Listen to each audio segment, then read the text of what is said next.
Olá, olá! Tudo bem com vocês? Saudades de passar por aqui. Renata Tom, e hoje eu venho trazer uma palavra que Deus colocou no meu coração.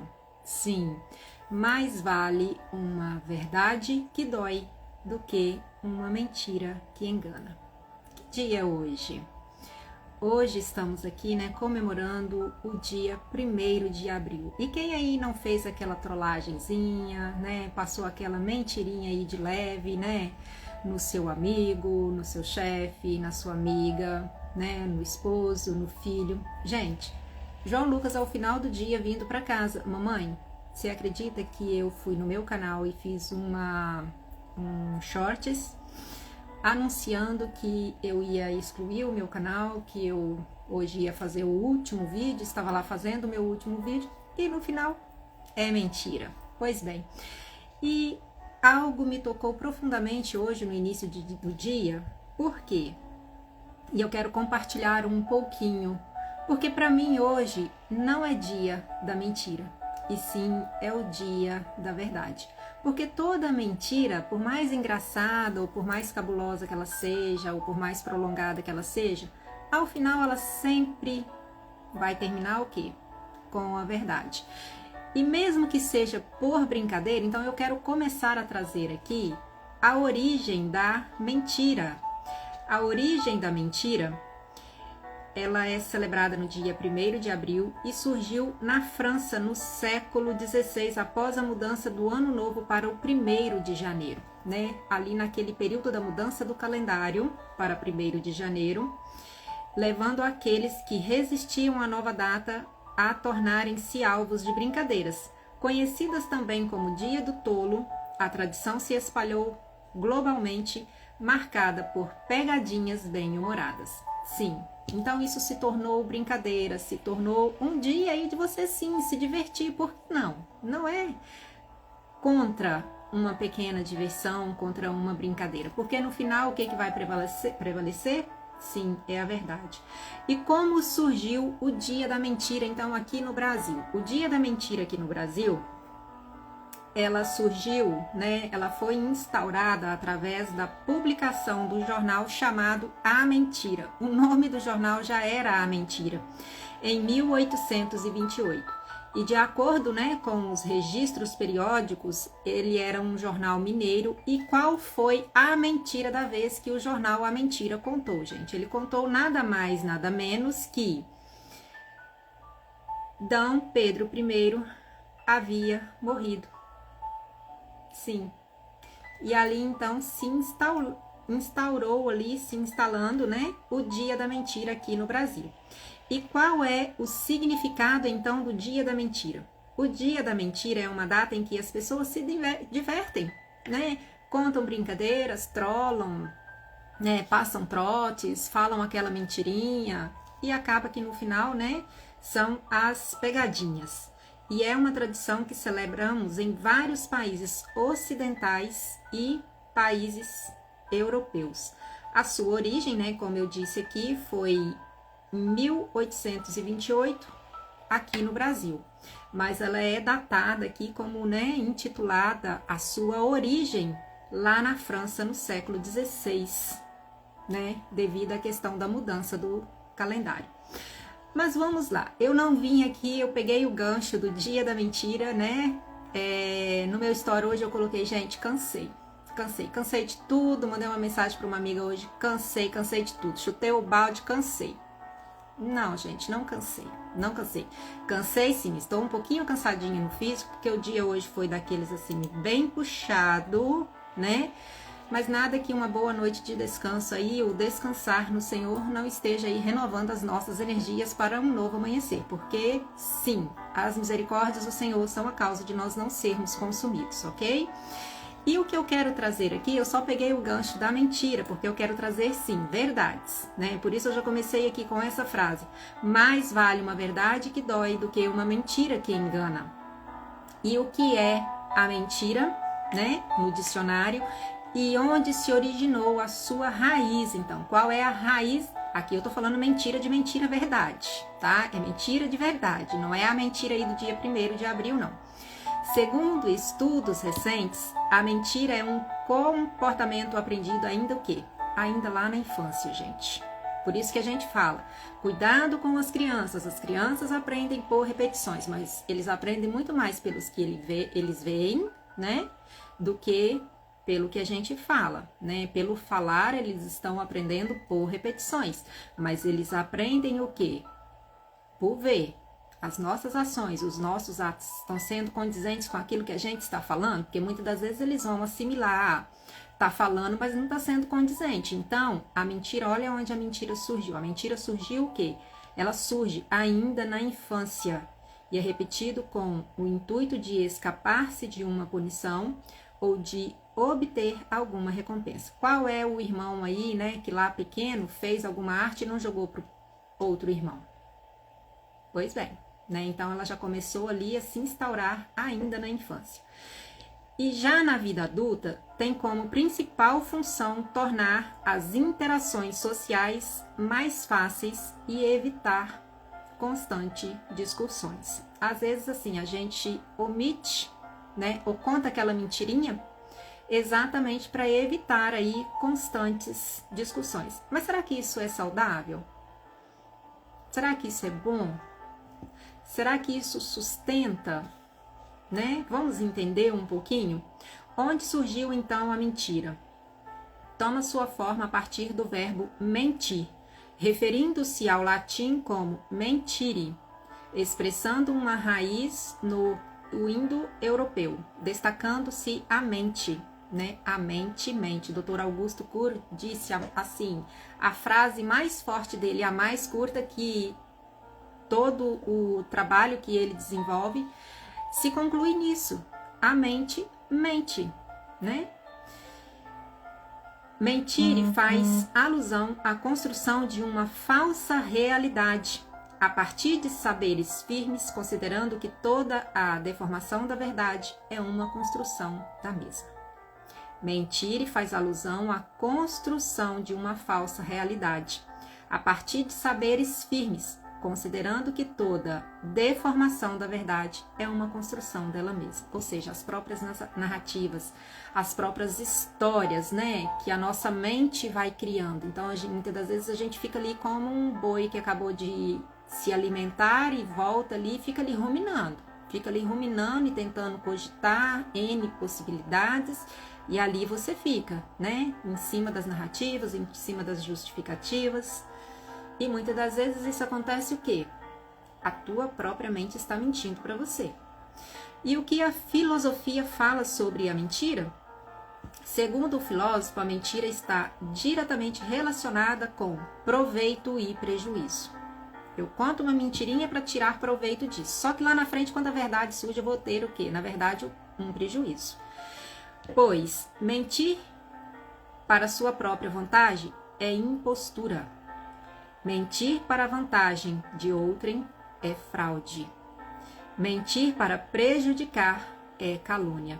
E esta é a pior espécie da mentira, né? A calúnia, a difamação, né? Então, tudo aquilo que chega até nós, preciso passar ali pelo filtro. É verdade? Isso condiz com o que estão falando dessa pessoa, se eu conheço, seja lá quem for, ou até sobre mim mesmo? É verdade o que estão falando sobre mim? Então eu passo ali, né, por aquele filtro. Ou isso é uma calúnia? Se é uma inverdade, isso não me afeta, isso não tem poder de me abalar, né? Porque aí entra a questão da maturidade, as críticas, os julgamentos, tudo aquilo que falam a meu respeito. Se é uma verdade ou se não é, aonde isso me toca, isso me desestrutura, né? Porque se eu sei que isso não é uma verdade a meu respeito, simplesmente é a opinião do outro a meu respeito, e isso não conta, né? Então a maturidade é o quê? Eu não estou à mercê do elogio do outro e nem tampouco a crítica dele me abala. E o que leva uma pessoa a mentir? A decisão de mentir muitas vezes é motivada por frustrações, medo de falar a verdade ou de confrontar a outra pessoa. Teve um dado momento, isso me veio aqui agora, que o João Lucas quebrou o celular dele, né? Ele foi brincar com o celular para fazer os vídeos dele e colocou dentro de um saquinho. Ele tinha aqueles pacotinhos, né? Aqueles saquinhos que geralmente a gente pendura com a cordinha para entrar em piscina ou para entrar em água. Ele tinha um desse, mas ele testou com uma sacolinha normal, natural, e foi tentar fazer os vídeos dele dentro do tanque com água. E o celular molhou. E ele, nervoso com aquilo ali, esse celular sumiu. E nós ficamos assim, mais de 15, 20 dias. Todos os dias eu perguntava e eu já tinha revirado a casa, já tinha revirado. E filho, cadê o seu celular? A gente precisa levar pro tio Ronei, porque o tio Ronei vai consertar o seu celular. O santo tio Ronei, né, que dá jeito em tudo, né? Meu irmão.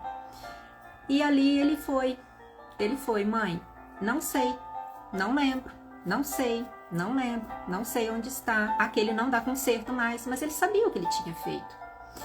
E aí, um certo dia, eu joguei a real para ele. Eu falei, filho, o que aconteceu com o celular? Você quebrou o celular? Pode falar para a mamãe não vai brigar com você. Aí o olhinho encheu de água e escorreu. Sim, mamãe, eu quebrei porque eu fiquei com muita raiva. Falei, mas a raiva foi do celular ou a raivinha foi de você próprio por ter feito algo que prejudicou o celular e por fim você deu fim nele? Eu fiquei com muita raiva de mim. Então, assim, ali nós conversamos muito com ele. Aí ele foi e me mostrou aonde ele tinha escondido. Então, quer dizer, ele mentiu, ele omitiu, mas ele sustentou, né? Ele sustentou isso, mas ele estava sendo coagido, ele estava sendo pressionado e ele estava o quê? Com medo de falar a verdade. E a nossa reação enquanto pais, bater ou, né, chamar a atenção, sim, a gente chamou porque ele não deveria ter feito aquilo. Mas aquele primeiro momento ali foi acolher, né? Acolher aquela dor que ele estava ali, de sentir raiva dele próprio por ter feito aquele dado cabo, né? Dado fim ali naquele aparelho que ele tinha ganhado. Então, assim, o mentir, muitas das vezes, a gente vai para esse lugar exatamente por medo que, igual uma criança, medo da punição. Papai e mamãe vão me punir, vão me bater, né? Vão me colocar de castigo, vão tirar o outro que eu tenho. Então, assim, a gente precisa estar muito atento, principalmente com as crianças. Os sinais, né? Os sintomas, né? E o que a Bíblia, então, nos fala?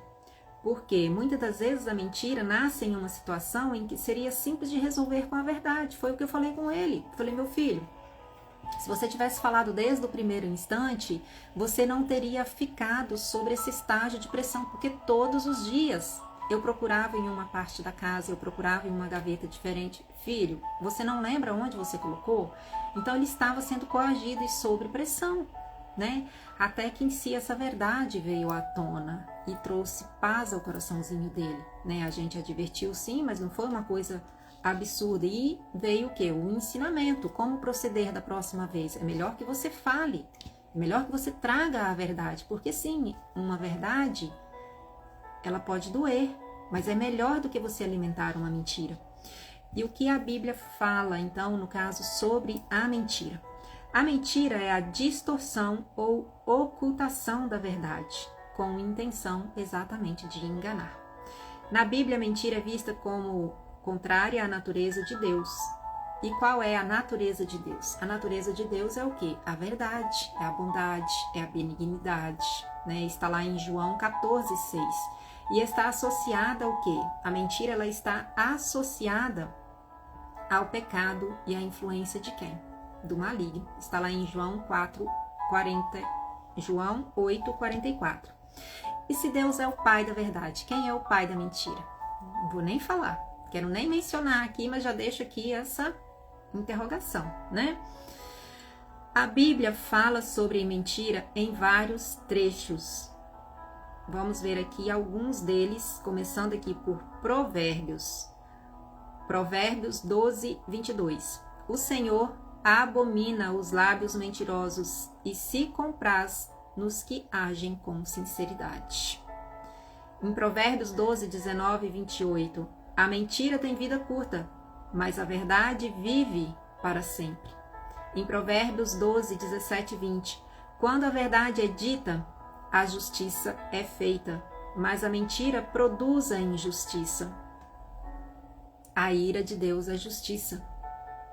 A ira do homem é emocional, então muitas das vezes nós, sendo movidos por uma mentira, quando isso vem à tona, então aquela ira que se esvai, do ser humano, muitas das vezes parte para uma vingança. Por quê? Porque ela é emocional. É o fazer justiça com as próprias mãos. Então a gente precisa tomar muito cuidado.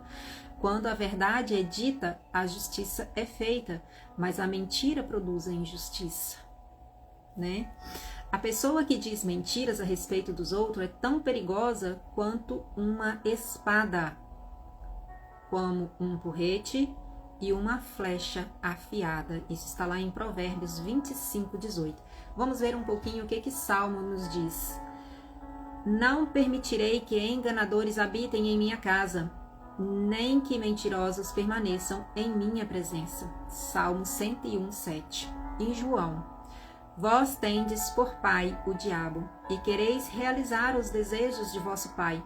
Ele foi homicida desde o princípio, e não permaneceu na verdade, porque não há verdade nele. Ele foi homicida desde o princípio, e não permaneceu na verdade, porque não há verdade nele.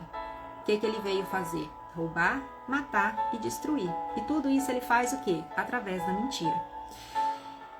E muitas das vezes essas mentiras são aquelas próprias mentirinhas que estão aqui, no nosso próprio mental.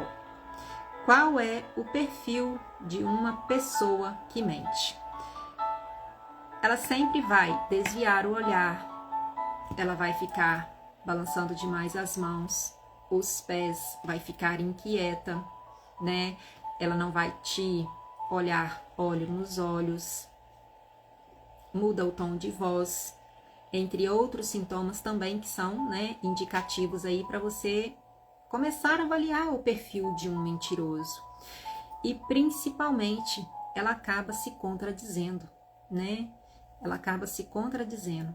E o que me chamou a atenção nesse exemplo que eu citei aqui do João Lucas, ele não se contradiz em momento algum. Todas as vezes que ele era abordado: meu filho, cadê o teu celular?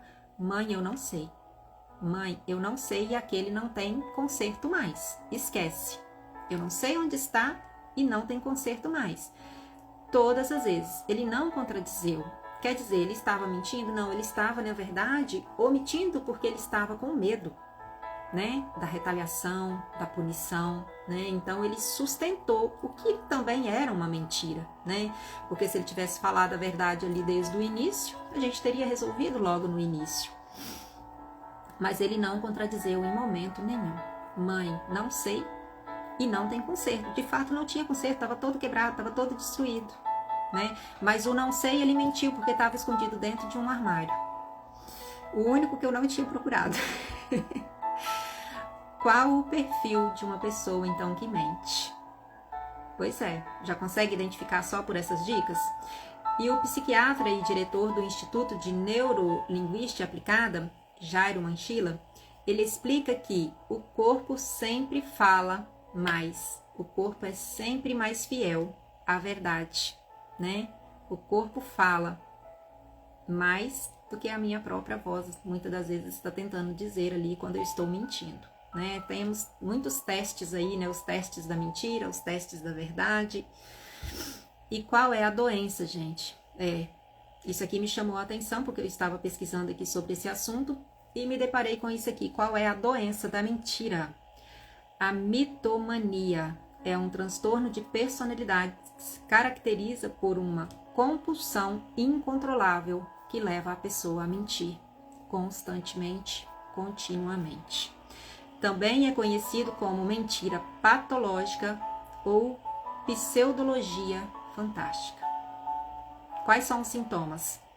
Mentir de forma consciente e exagerada, mentir sobre a realidade para parecer mais do que ela é, Sobre mim mesma eu minto, Mentir compulsivamente desde pequenas mentiras até histórias mirabolantes. Não conseguir parar de mentir e não sentir arrependimento por mentir. E é aqui que está a gravidade.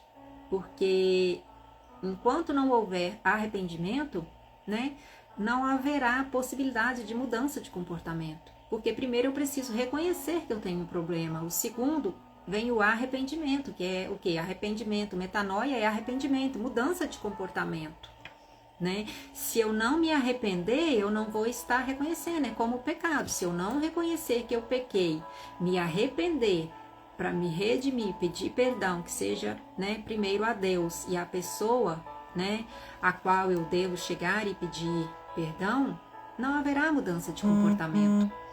E quais são as causas que levam, né, a essa mitomania? Baixa autoestima, necessidade de autoafirmação, tentativas de se proteger de situações constrangedoras o tempo todo. Né? Então a gente vê que a raiz é um pouquinho mais profunda, né? E geralmente o que? Isso começa ali também na infância, pode vir aí de uma raiz de rejeição, né? Uma raiz de abandono, que são as feridas emocionais. Então é preciso uma autoavaliação, uma investigação mais profunda para identificar sim de onde está vindo. Tem tratamento, eu não trouxe aqui porque não compete trazer isso aqui, mas tem tratamento. E qual a maior mentira que você carrega? Você sabe? Qual a maior mentira que você carrega? A maior mentira que todo ser humano carrega é a mentira da falsa identidade. A ferida da identidade é o contraponto da promessa. E essa mentira é aquela voz sabotadora que fica na sua mente te dando o comando do você não pode, você não é capaz, você não merece, você nunca vai conseguir, você não sabe nada, você é ignorante, né? Você é burro. E geralmente aonde a gente ouve essas vozes que ficaram ali gravadas na nossa história? Lá na nossa infância. Muitas das vezes elas começaram ainda lá na nossa infância. Você não muda nunca. Estou cansado de falar. Não tem jeito com você. Você é um imprestável. Não sei mais o que faço com você. Isso começou lá na infância. E isso vai aí ruminando na sua mente. Então, quando muitas das vezes você está aí, né, prestes a deslanchar com um projeto novo, com uma promoção no trabalho, né, com um curso novo, um relacionamento, essas vozinhas ficam ali. Você nunca vai conseguir, você não pode, você não é merecedora da prosperidade, você não é merecedora de abundância. E aí a gente precisa olhar um pouquinho mais a fundo. Por quê? Quem eu sou é diferente de quem eu acredito ser. Quem você é diferente de quem você acredita ser. Por quê? Eu não faço o que quero, eu faço o que a minha identidade que eu visto no momento me permita que eu faça. Você não faz o que você quer. Você faz aquilo que a sua identidade que você veste no momento te permite fazer. Por exemplo, se você veste uma identidade de não merecimento, de não capacidade, você vai pela vida com essa identidade. Eu não sou capaz, eu não sou merecedora. Se você veste uma identidade de uma mulher traída, toda vez que você for se relacionar num novo relacionamento, essa identidade vai soltar na frente. Eu sou uma mulher traída, eu vou ser traída novamente. Se você no passado teve situações de vícios, de drogas, essa identidade está carimbada. Então, muitas das vezes você vai buscar um novo emprego, uma nova oportunidade. E essa identidade solta ali na frente. Veja o que diz no Salmo 136. Ela diz, nesse Salmo, que todos nós temos um destino pré-definido e prescrito ainda o quê? Desde o ventre, ainda lá no oculto. Eu o vi, eu o assisti, ainda ali no ventre, em forma multiforme, eu o teci. Eu descrevi todos os teus dias, assim como estão transcritos no livro da vida. Isso está lá no Salmo 136. Se a palavra é viva, ela não é mentira. Ela não é mentira. A palavra não mente. Ela é a pura verdade.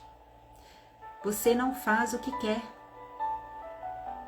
porque está cheia de bloqueios na sua identidade, na sua verdadeira identidade. E isso ocorre porque a nossa mente ela é subdividida em duas partes.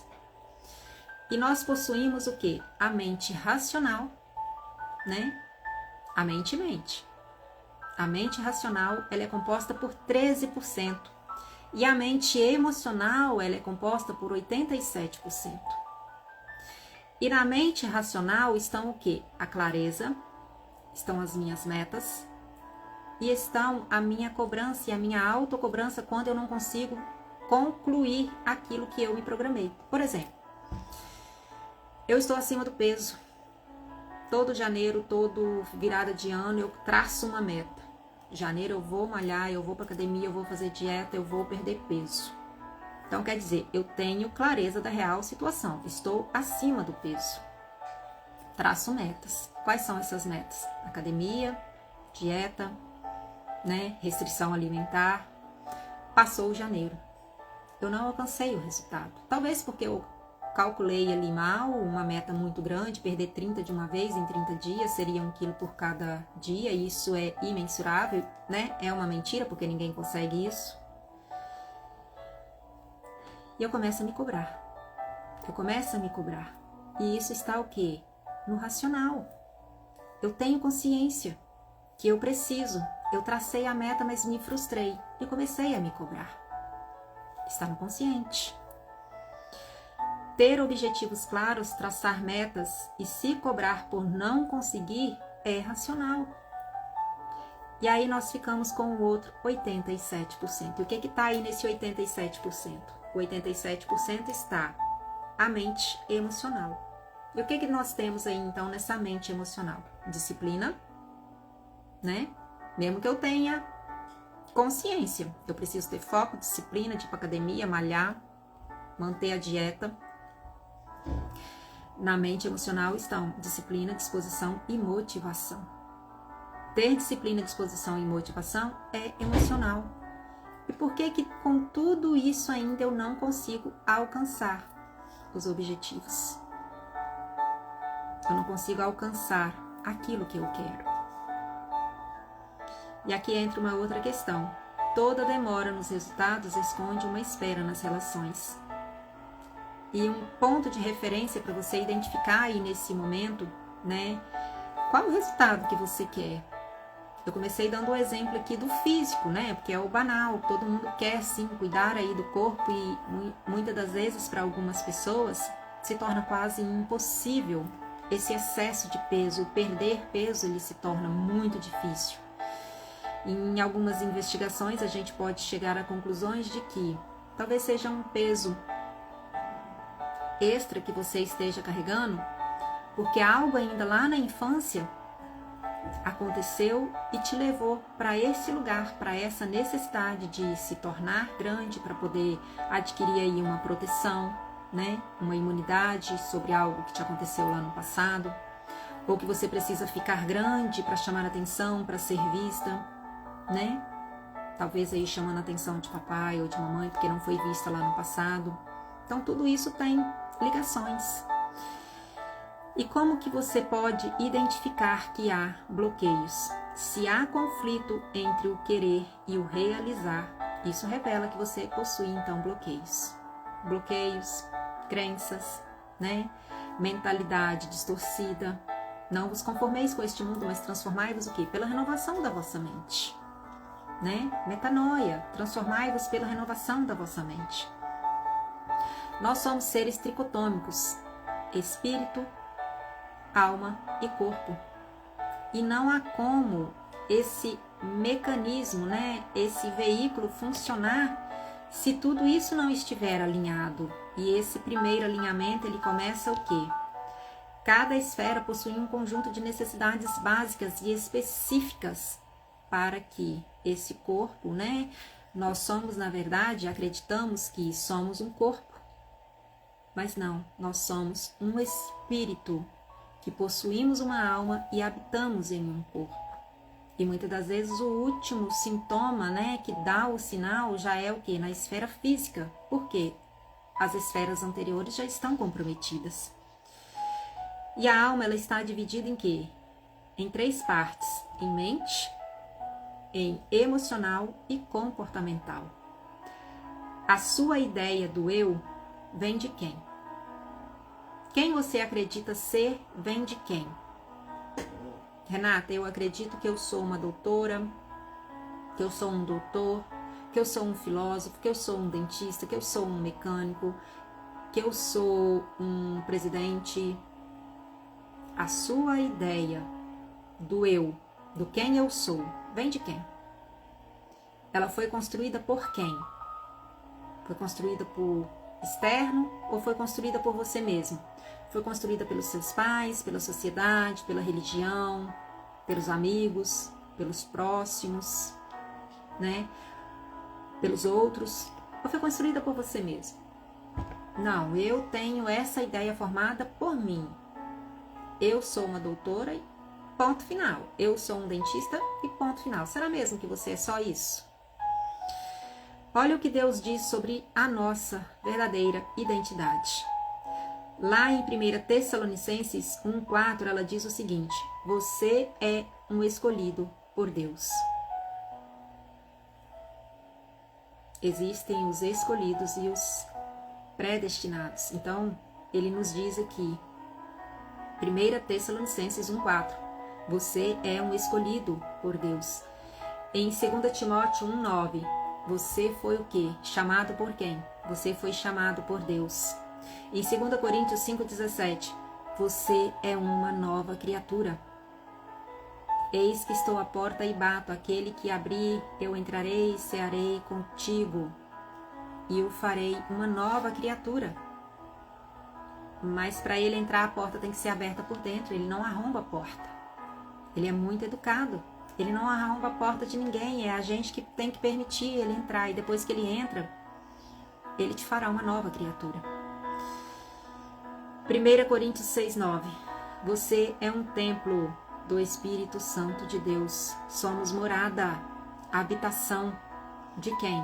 Do Espírito Santo de Deus. Em Gálatas 3,9, você é abençoado por Deus. Você se sente abençoado, abençoada por Deus? Se você não se sente, saiba que você é, e tome essa verdade absoluta hoje. Você é abençoado por Deus. Apocalipse 12:11. Você é mais do que vitorioso em Cristo Jesus. Não há vitória longe dele. Não há luz longe dele. Não há verdade longe dele. Eu sou o caminho, a verdade e a vida. Ninguém vem ao Pai a não ser por mim. João 8,32. Você é livre. Ele comprou a tua libertação por um alto preço, pelo preço de sangue. E isso não tem valor. E isso não tem valor. É incondicional. É incondicional, imensurável, infinito o valor pelo qual ele comprou a tua libertação pelo sangue. Para te dar o quê? Redenção e salvação. E você se torna livre o quê? Quando se depara aí com esses seus bloqueios. Volta-se para dentro. Volta-se para dentro. E permite que ele vá entrando e levando a luz. Mas aí esse voltar-se para dentro é você quem tem que fazer. Para que de fato você alcance a liberdade que ele conquistou. Você é fortalecido todos os dias. Isso está lá em Efésios 6:10. As misericórdias do Senhor são a causa de nós não sermos consumidos. E a cada manhã ele vem e nos fortalece. Em Romanos, você é herdeiro de Deus e carrega o Espírito da intuição, que transmite as suas dores, o seu sentir, com gemidos inexprimíveis. Lembra lá de Davi? Por que estás abatido, ó minha alma? Por que te fadigas dentro de mim? Espero em Deus, pois ainda o louvarei. Davi é um dos maiores exemplos que a gente tem na Bíblia. De lutas, de provações, de falhas, de mentiras, de erros, de traições, de feridas. E o único conhecido segundo o coração de Deus. O único homem citado na Bíblia, conhecido segundo o coração de Deus. E em Romanos 8,37, você em Jesus é mais do que vencedor. E aqui eu quero concluir com essa palavra que Deus colocou no meu coração, porque eu trago-lhes verdades. E essa é a maior verdade. Se você ainda não ativou a sua identidade, se você ainda não sabe quem você é, se você ainda está perdido e acredita ser o que os outros dizem a seu respeito, e tem aí aquelas mentirinhas que ficam aí das crenças, as crenças limitantes, do não merecimento, da incapacidade, do não posso, não sou capaz, eu não consigo. Aqui está. Nesses pequenos exemplos que eu trouxe aqui, ó. Você é escolhido por Deus, você foi chamado por Deus, você é uma nova criatura, você é templo do Espírito Santo de Deus, você é abençoado por Deus, você é vitorioso em Cristo Jesus, você é livre, você é fortalecido todos os dias, você é herdeiro de Deus e carrega o Espírito da intuição, o Espírito vivo, e você em Jesus é mais do que vencedor. Eu deixo aqui essa palavra. E se você quiser dar um novo passo, talvez você não saiba aí por onde começar. E se essa palavra te tocou, Renata, eu estou vivendo muitos momentos de conflitos, muitos momentos de mentiras, muitos momentos de contendas, eu não estou sabendo por onde começar. Eu desenvolvi nos últimos meses um planner devocional TED 21 dias. Nesse planner você vai ter ali a oportunidade, né, de trabalhar exatamente traçando essas metas, né, fazendo um planejamento aí com metas de curto e a longo prazo, em algumas áreas específicas, né, da sua vida. Porque muitas das vezes quando a gente leva esse choque de realidade, a gente quer mudar tudo de uma vez. Não, comece pelo básico. Fazendo o básico para fazer o difícil. E essa é uma forma de te apresentar, né? Para que você possa aí começar a fazer o básico, então, para alcançar o difícil. E dentro desse planner você vai ter aí essa oportunidade de começar fazendo esse planejamento. Ele está bem, né, descrito, passo a passo do que você precisa fazer. Ali dentro também você vai ter 2 diagnósticos. Um diagnóstico sobre a espiritualidade, né? Se você está manifestando de forma positiva e o quanto você está manifestando o fruto do Espírito. E um outro diagnóstico é se a sua espiritualidade está adoecida e o quanto essa sua espiritualidade está adoecida. E com esses 2 diagnósticos em mão e com esse planejamento você já pode começar a traçar, né, alguns apontamentos de metas para a mudança. E nos 21 dias ele traz temas muito específicos, interligados, e ao final, os 9 últimos capítulos, os 9 últimos dias, eu trouxe uma abordagem muito profunda, né, do fruto do Espírito, contra o fruto do Espírito, não a lei, não a lei. Ou você manifesta ele de forma positiva, ou você será sujeito as penalidades da lei, porque se você estiver manifestando ele de forma negativa, então sim, você estará sujeito às penalidades. E hoje o que me chamou a atenção, eu abordei um cliente, né, que está com uma situação em aberto já há um tempinho, 2019. Não vou falar mentira, vou falar a verdade, 2019. E ali naquele primeiro momento ele veio usar de justificativas e de defesas e mentiras. Por que que eu esperei tanto tempo? Mas eu já tinha colocado a minha versão, o porquê que eu não tinha contato, não me atendiam, né? E agora, hoje, que eu consegui esse novo contato, por sinal, esse novo contato é recente, e ele quis saber quem me passou esse contato. Eu falei, não importa que quem me passou o contato, importa que agora eu estou em contato com você para tentar resolver essa situação. E ali ele veio alegar que a lei, né, passou de 5 anos, 6 anos, eu não tenho mais o direito de cobrar. Eu disse, pois bem, quem está sujeito à lei do homem está sujeito a não ter responsabilidade, porque o meu direito de te convocar para a tua autorresponsabilidade em assumir os teus compromissos, ela não tem prazo de validade. Então eu deixo aqui, né, essa palavra de verdades, dentro do que está na palavra. Se isso tocou no seu coração e se você quiser aí adquirir, né, o Planner, tem um link na bio, ou pode deixar aqui embaixo, eu quero, né, ou me chama no privado, que eu estarei te enviando o link e será o maior prazer te direcionar. E tem mais novidades por aí, não vou dar spoiler no presente momento, mas logo logo vai ter mais novidades por aí. Beijo no coração. Tia da mentira. Trole, brinque, se divirta, mas que prevaleça a verdade. Beijo no coração e até breve.